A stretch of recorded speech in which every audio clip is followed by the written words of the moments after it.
안녕하십니까. 6월 13일 화요일 오전 11시를 넘겼습니다.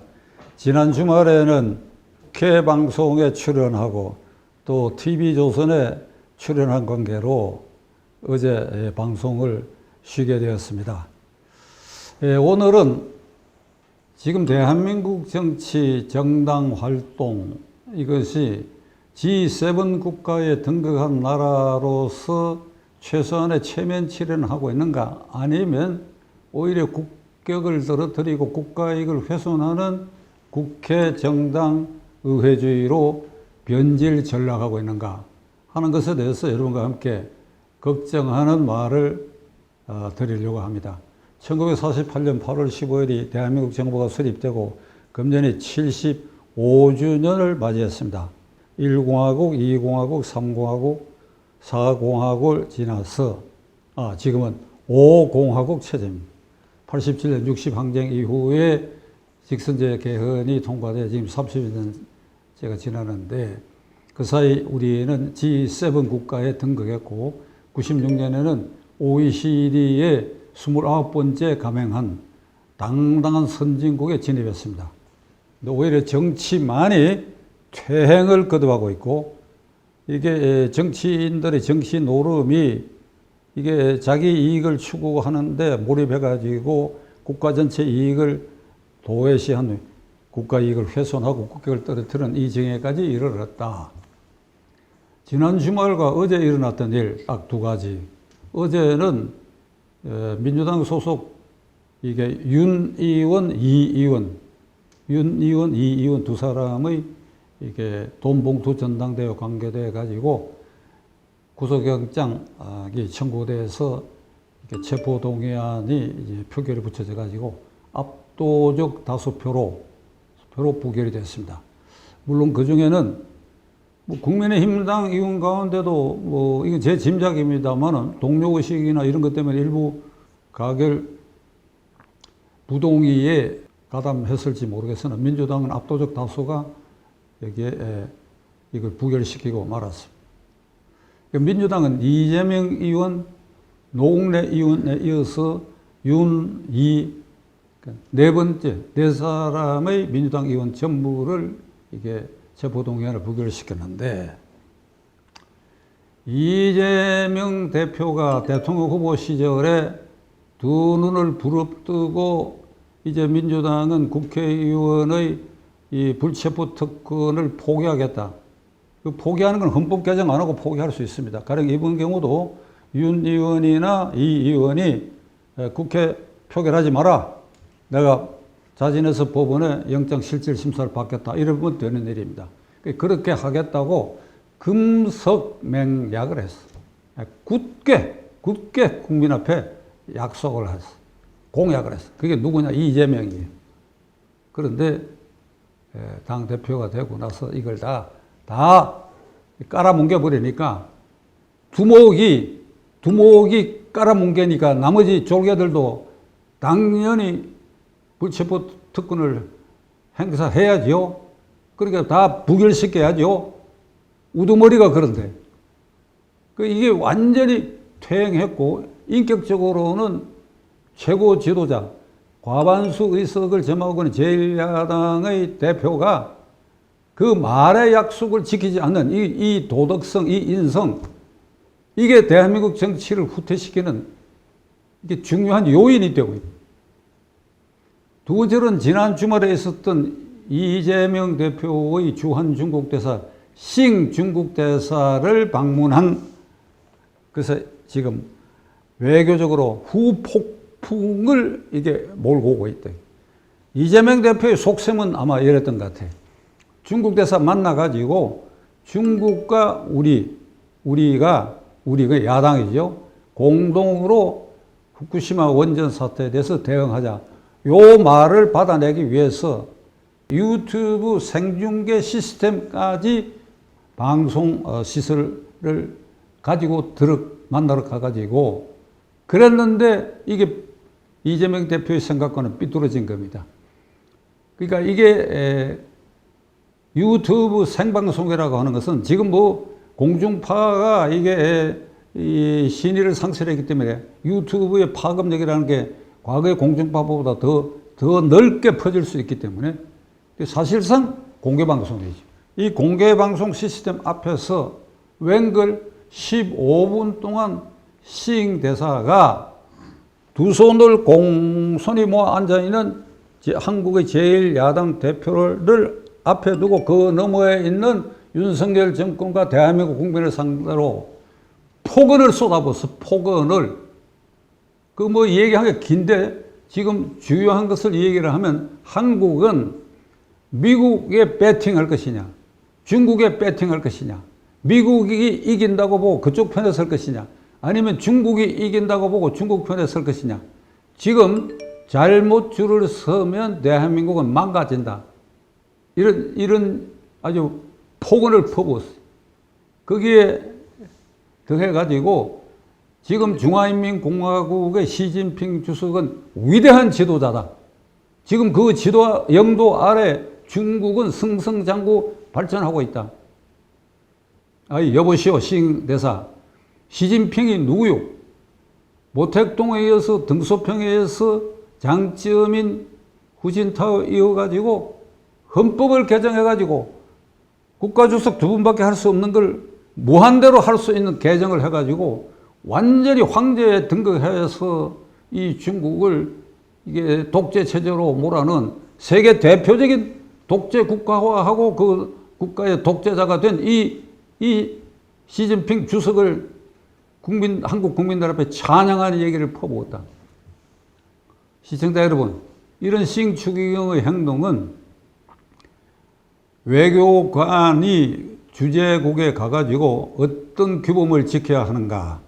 절대로 그 외교관은 대사의 신분에서 그 주재국을 공격하거나 비난하거나 비판을 해서는 안 된다. 라고 하는 비엔나 협약에 중국도 가입하고 우리도 다 가입해 있습니다. 이걸 정면으로 위배한 것인데 대한민국 외교부는 이 시행대사를 그 후에 불러가지고 엄중 경고한 선에서 마무리를 하려고 하는데 오히려 중국 외교부가 북경 주재 한국 대사를 불러서 그보다도 더 센 항의를 했습니다. 일이 이쯤 되면 시행대사를 본국에 소환, 강제 소환시켜. 강제로 퇴거시켜야 돼. 그 정도로 강력한 조치를 취해야 할 그런 폭언과 망언을 제1야당 한국 대표 앞에서 퍼부어댔다. 이재명 생각 완전히 빗났지요. 그러니까 엉뚱한 대로 빗나가 버렸습니다.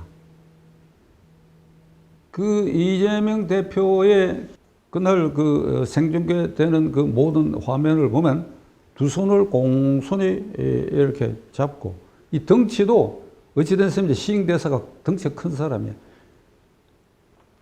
이재명 대표가 왜소해 보이는 데다가 한마디 반발도 못하고 1882년 임오군란이 일어난 직후에 이 중국 정부는 이 홍장은 26살짜리 원세계 윈스카이를 한국 조선의 실질적인 총독으로 발령해가지고 갑신정변이 일어날 그때까지 12, 13년을 이 26살짜리가 총독 행세를 했어요. 경복궁에 고종임금의 건정전 옆에 사무실을 차려놓고 모든 국왕이 열람하는 외교문서를 사전사후에다 검열하고 그리고 서울 시내를 말 타고 돌아다니다가 저기 종로 이가에 그 당시에 거기 지금으로 말하면 교도소가 있었는데 그 앞에서 가끔 가다가 처형하는 죄수가 있을 때는 말에서 내려가지고 그 처형하는 도부수의 칼을 이렇게 잡아채가지고 본인이 사형을 집행하는 이런 아주 폭언에 망언에 이게 망발 행위를 했던 그 기억을 되살리게 하는 거예요. 또 동시에 저 서대문 바깥에 영언문이 있었습니다.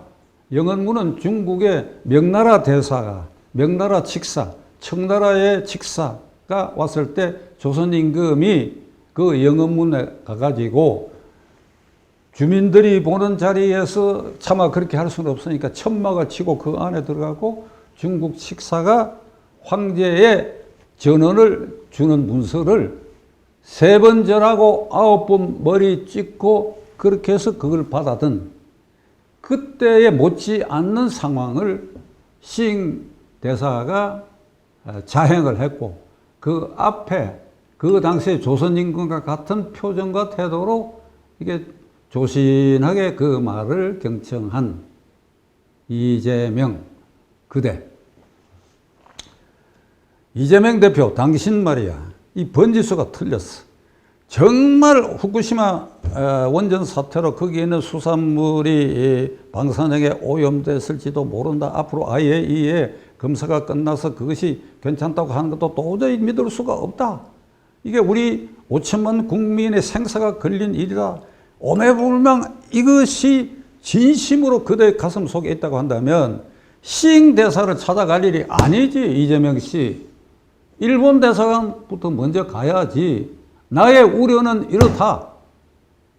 만일 이게 불확실한 상태에서 한국 정부가 수산물 수입 금지를 재개 푼다라든지 아니면 IAEA의 그런 결정이 나도 우리는 도저히 믿을 수 없으니까 그런 줄 알아라든지 그 일본 대사를 찾아가서 항의를 해야 되고 또 더 나아가 미국 대사를 찾아가야지.